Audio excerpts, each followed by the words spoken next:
¿Por qué dicen algunos que Cristo solo murió por los escogidos, si Juan 3:16 dice que murió por el mundo entero? Bueno, decimos eso porque la Biblia lo dice. En Juan capítulo 10, luego voy a ir a Juan 3:16, pero en Juan capítulo 10, en el discurso del buen pastor, el Señor dice, cuando saca todas las suyas, dice, a este le abre el portero y las ovejas oyen su voz, llama a sus ovejas por nombre y las conduce afuera.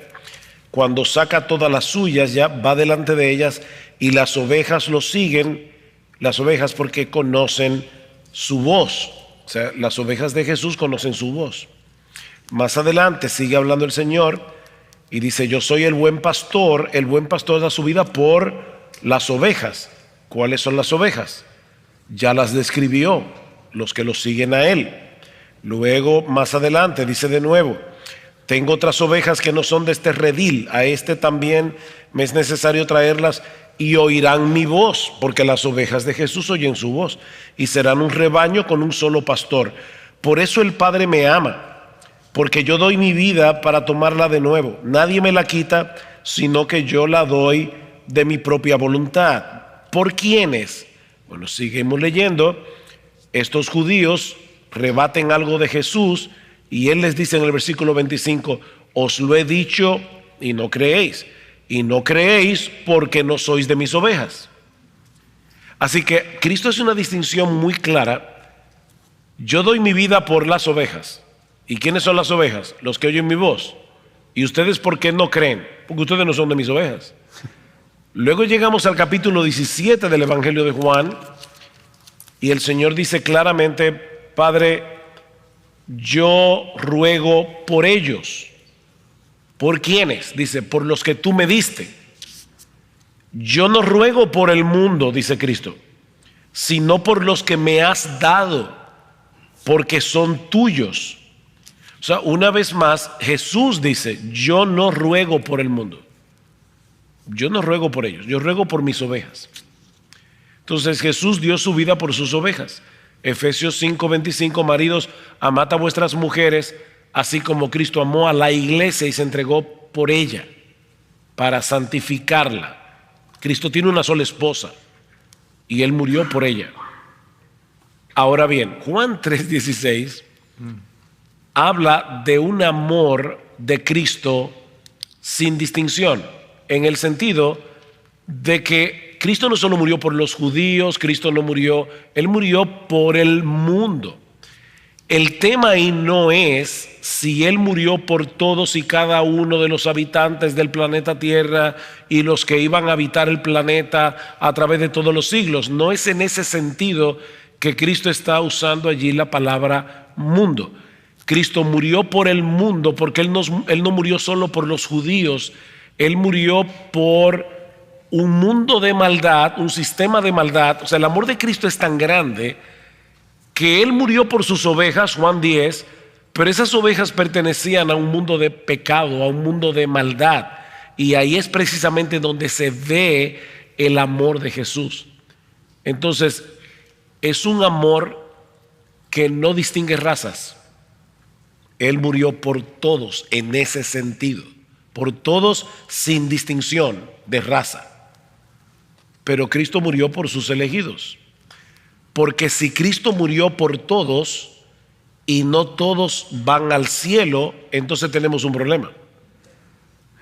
Porque Cristo murió por todos los pecados de todos los hombres. Ese es el argumento de John Owen en su famosa obra La muerte de la muerte en la muerte de Cristo. Él dice, ¿por cuántos pecados murió Jesús? Bueno, Él murió por todos los pecados. ¿De quiénes? Bueno, si murió por todos los pecados de todos los hombres, todos debieran salvarse porque ya Cristo pagó por todos los pecados de todos los hombres. Alguien puede decir, no, porque algunos son incrédulos. Y la incredulidad no es un pecado, es un pecado. Así que si Cristo murió por todos los pecados de todos los hombres, nadie debería ir al infierno, ni siquiera los incrédulos, porque Él murió por todos los pecados de todos los hombres y la incredulidad también es un pecado. Pero Él murió por todos los pecados de algunos hombres. Él murió por todos los pecados de sus elegidos. Ahora, cuidado. Cuando yo predico el evangelio, yo asumo de entrada que tal vez Cristo murió por esa persona. Yo no sé por quiénes Cristo murió. Así que yo voy a predicar el evangelio a todo el mundo. Y le voy a decir, si te arrepientes de tus pecados, tú vas a ser salvo. Si tú confías en Jesús, tú vas a ser salvo, porque ese es el mensaje del evangelio. Yo no lo voy a decir, claro, depende de si Cristo murió por ti. No. Cristo murió en la cruz por pecadores como tú y como yo. Si tú te arrepientes de tu pecado, serás salvo. Seguro que serás salvo, porque la Biblia lo asegura. Entonces, esta creencia no mata el evangelismo. Todo lo contrario, nos anima a predicar con más confianza, porque si Jesús murió por esa persona, el Espíritu de Dios va a venir con poder y le va a aplicar el evangelio y le va a abrir los ojos y va a venir a Cristo en arrepentimiento y fe con toda seguridad, y eso me anima más a predicar el evangelio. No me desanima, todo lo contrario.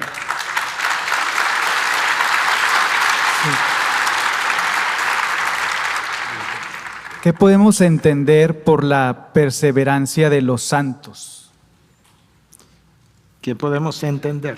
Fue la pregunta. Que los santos perseveran.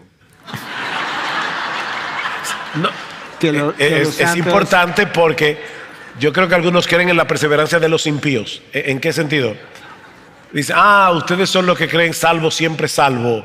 Mire, en mi barrio había una persona que profesó ser cristiano y ahora es un borracho y no sé, entonces se va al cielo. No, porque yo no creo en la perseverancia de los impíos. Yo creo en la perseverancia de los santos. O sea, los que Cristo salva, santifica. Entonces, esos que son salvos y están siendo santificados pueden estar seguros de que van camino al cielo y de que no se perderán, porque Jesús dice: mi Padre que me las dio, mis ovejas, es mayor que todos y nadie las puede arrebatar de las manos de mi Padre. Yo y el Padre somos uno. Si un cristiano se pierde, nosotros tenemos un gravísimo problema, porque estamos diciendo que la justicia de Jesús no es perfecta. Lo que sucede en la salvación es que Cristo pone en mi cuenta su justicia perfecta, y es su justicia por su justicia que yo soy salvo. Si un cristiano se pierde, entonces la justicia de Cristo no era suficiente. Los santos perseveran porque Dios los preserva. Esa sería la mejor forma de pensar en la perseverancia de los santos. Si Cristo me entrega vida eterna y yo luego la pierdo, realmente lo que me entregó fue una vida temporal, pero Él me entregó vida eterna. Y esa vida eterna entonces jamás puede perecer, precisamente. Entonces, yo creo que la palabra tiene múltiples textos para hablar de la perseverancia de los santos. Paul mencionaba uno de ellos: aquel que comenzó la buena obra será fiel hasta completarla.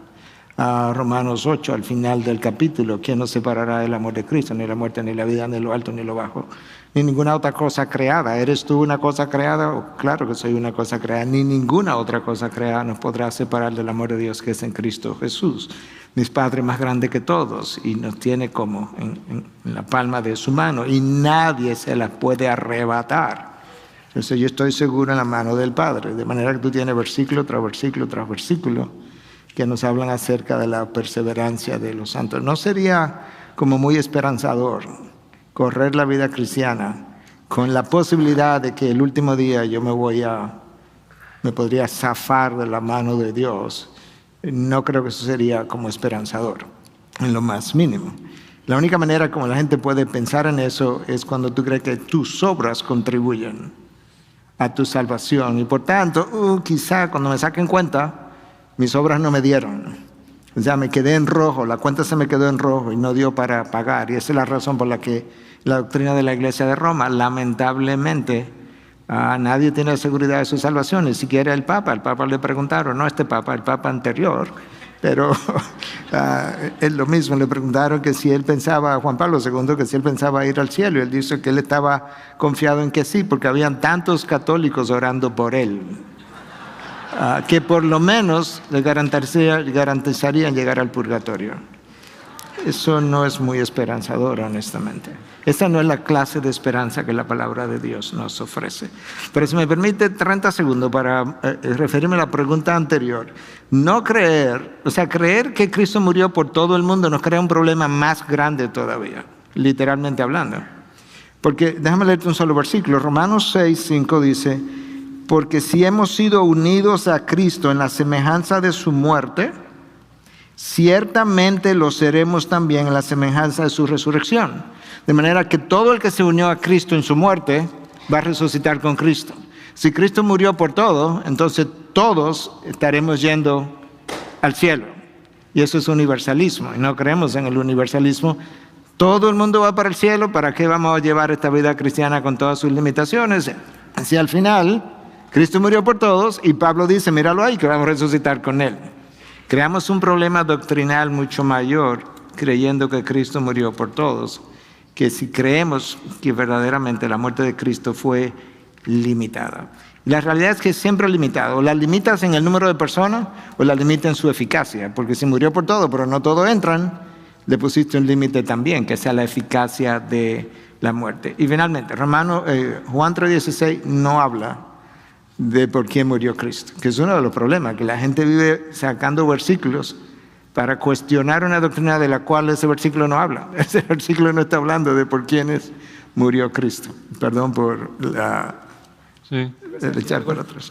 No, solo iba a comentar en esos dos temas, tanto de la redención particular, por quién murió Jesucristo, como la perseverancia de los santos. Yo creo que la Escritura es clarísima en esos puntos, pero sí hay muchos malentendidos de esas dos doctrinas y el daño percibido, o sea, la persona que escucha de la redención particular, entonces si Cristo solamente murió por eso, entonces ¿para qué evangelizar? Y Pablo piensa lo opuesto, o sea, Dios le dice, tengo mucho pueblo en esa ciudad. Pablo no sabe quiénes son, entonces tiene que tocar cada puerta y predicar a todos con la confianza de que en el momento de que el escogido de Dios escuche el evangelio, Dios lo va a regenerar. Y lo mismo con la perseverancia, o sea, la Escritura es clarísima de que Dios va a preservar los suyos. Pero la gente dice, uy, pero ¿qué pasa si alguien profesa y luego abandona? Bueno, 1 Juan 2:19, los que salieron de nosotros no eran de nosotros, porque la marca de un cristiano es de que Dios le preserva. Y entonces, si dice salvo, siempre salvo, entonces ¿cómo explicas todos los pasajes en donde la Escritura nos exhorta a examinarnos, nos exhorta a no abandonar a Cristo, como que ya no tenemos que exhortar a nadie? Y las dos cosas son ciertas. Una ilustración, lo estoy tomando de nuestro hermano Tom Schreiner, es profesor del seminario en Southern, que ha escrito un libro sobre Hebreos que habla mucho exhortando a creyentes a perseverar y no abandonar a Cristo. Y él, tratando de explicar la importancia de no pensar, o sea, Paul Washer es muy piadoso, no necesita mi exhortación. No necesito animarle a aferrarse a Cristo porque él seguramente es salvo, no necesita mi ánimo. Pero el autor de Hebreos dice, exhortaos los unos a los otros cada día, entre tanto que se dice hoy, es algo necesario. ¿Cómo conciliamos el hecho de que somos seguros en Dios, seguros en Cristo, y al mismo tiempo Dios nos exhorta a no abandonar? Y si tienen sus Biblias, es Hechos 27, que me ha ayudado mucho. Ustedes saben la historia del naufragio de Pablo. Dice en Hechos 27:20, o sea, la tormenta muy fuerte, no apareciendo el sol ni estrellas por muchos días, acusados por una tempestad no pequeña, ya habíamos perdido toda esperanza de salvarnos. Depravación total del hombre, ya no hay esperanza. Entonces Pablo 21, como ya hacía mucho que no comíamos, puesto en pie en medio de ellos, dijo, habría sido de cierto conveniente, varones, haberme oído y no zarpar de Creta tan solo para recibir este perjuicio y pérdida. O sea, les dije que eso iba a pasar. Pero escuchen, dice, pero ahora os exhorto a tener buen ánimo, pues no habrá ninguna pérdida de vida entre vosotros, sino solamente de la nave, porque esta noche ha estado conmigo el ángel del Dios, de quien soy y a quien sirvo, diciendo, Pablo, no temas, es necesario que comparezcas ante César, y aquí Dios te ha concedido todos los que navegan contigo, seguridad de la salvación. Dios les ha comunicado a cada uno de ellos, todos van a llegar a salvos a Roma. ¿Qué pasa? Pasan unos días y hay 3 tipos de personas ahí en el barco: los soldados, los prisioneros y los marineros que están navegando el barco. Y están tomando medidas y los marineros se dan cuenta de que se van a estrellar contra rocas, dice ahí en el versículo 28. Entonces en el 29, temiendo dar en escollos, echaron 4 anclas por la popa y ansiaban que se día. Entonces los marineros procuraron huir de la nave y echando el esquife al mar aparentaban como que querían largar las anclas del proa. Pero Pablo dijo al centurión y a los soldados, si estos no permanecen en la nave, vosotros no podéis salvar. ¿Qué pasó, Pablo? Nos acabas de decir que estamos seguros que vamos a llegar a Roma, que nuestra salvación es segura, y ahora nos estás exhortando, si esos no perseveran, que vamos a morir todos. ¿Cuál es? ¿Nuestra salvación es segura o debemos escuchar la exhortación? Las dos cosas. Las dos cosas. O sea, el medio que Dios está usando para preservarlos y cumplir su palabra de preservación fue por medio de la exhortación. Y creo que como predicadores tenemos que tomar eso a pecho. O sea, obviamente termina el capítulo y todos llegan a Roma. Nadie se pierde por la promesa de Dios. Pero en parte fue porque Dios usó la exhortación para preservarlos. Yo no sé quién sea salvo. Yo tengo el deber de predicar a todos. Tú tienes que perseverar en Cristo. Tú tienes que aferrarse a Cristo y seguirlo todos los días de tu vida. Obviamente, los que Él ha salvado van a perseverar porque Dios los va a preservar. Pero no debemos tener seguridad de la salvación de los demás, pensando, hoy seguramente van a llegar y dejar de exhortarles, dejar de animarlos. Nos necesitamos, ¿no? Hermanos, hay que ver el propósito de todo lo que Dios ha hecho. La caída, la cruz de Cristo, el llamado de Israel, toda la historia de redención no tiene el propósito de demostrar la fidelidad y poder de los que se salvan. Todo lo que ha pasado en la historia del mundo tiene un propósito singular. Toda la historia de redención, demostrar el poder y fidelidad de Dios de salvar. Eso es lo que personas, me parece, no entienden. Tenemos un ejemplo en Ezequiel. Dios dice, por tanto di a la casa de Israel, así dice el Señor Dios, no es por vosotros, casa de Israel, que voy a actuar, sino por mi santo nombre, Amén, que habéis profanado entre las naciones donde fuisteis. Vindicaré la santidad de mi gran nombre, profanado entre las naciones, el cual vosotros habéis profanado en medio de ellas. Entonces las naciones sabrán que yo soy el Señor, declara el Señor Dios, como demuestre mi santidad entre vosotros a la vista de ellos. Y Él dice, porque os tomaré de las naciones. Se puede poner un pronombre, ¿no? Porque yo, Dios hablando, yo os tomaré de las naciones, yo os recogeré de todas las tierras, y yo os llevaré a vuestra propia tierra. Entonces yo os rociaré con agua limpia, y quedaréis limpios. No hay duda, va a suceder. De todas vuestras inmundicias y de todos vuestros ídolos, yo os limpiaré.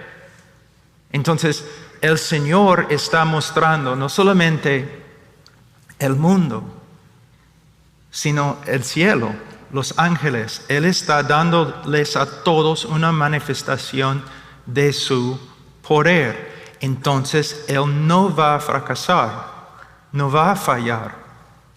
Si Él ha salvado a una persona, Él va a obrar para que esta persona llegue al cielo. ¿Por qué? Su reputación depende del éxito de su obra. Voy a darles otro ejemplo. Él va a probar a Moisés como intercesor. Y Él dice básicamente a Moisés, Moisés, aléjate de Israel, porque yo voy a destruir a todos. ¿No? Han salido de Egipto, pero no han llegado a la tierra prometida. Entonces, mira lo que Moisés dice. Pero si tú destruyes a este pueblo por causa de su pecado, como a un solo hombre, entonces las naciones que han oído de tu fama dirán, porque el Señor no pudo introducir a este pueblo a la tierra que les había prometido con juramento, por eso los mató en el desierto. Él está diciendo, mira, todas las naciones están mirando tu reputación. Esta obra de redención de Egipto no puede fallar, porque todos están mirando.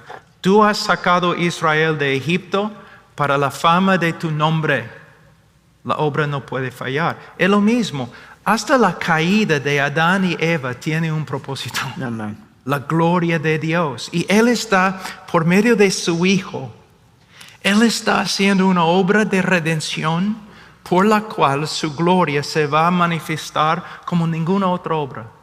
No va a fallar, ni con la oveja más pequeña. Él no va a perder ninguna. Y algo que es contundente, ese es el fin, pero en todo el proceso, como lo dijo nuestro hermano Pablo, de principio, en medio hasta el fin, la Trinidad está involucrada. Sí. Como lo dice el hermano MacArthur, es debido al poder del Padre. Nadie las arrebatará de la mano de mi Padre. Es debido a las peticiones del Hijo. El Hijo está intercediendo por nosotros a la diestra del Padre. Y encima de eso, la presencia del Espíritu. Él es las arras de nuestra herencia. Él es la garantía, el depósito hasta la redención adquirida. Entonces, la Trinidad garantiza la perseverancia de los santos. Amén. Amén, amén. Hermanos, se nos está yendo el tiempo, nos quedan unos minutos.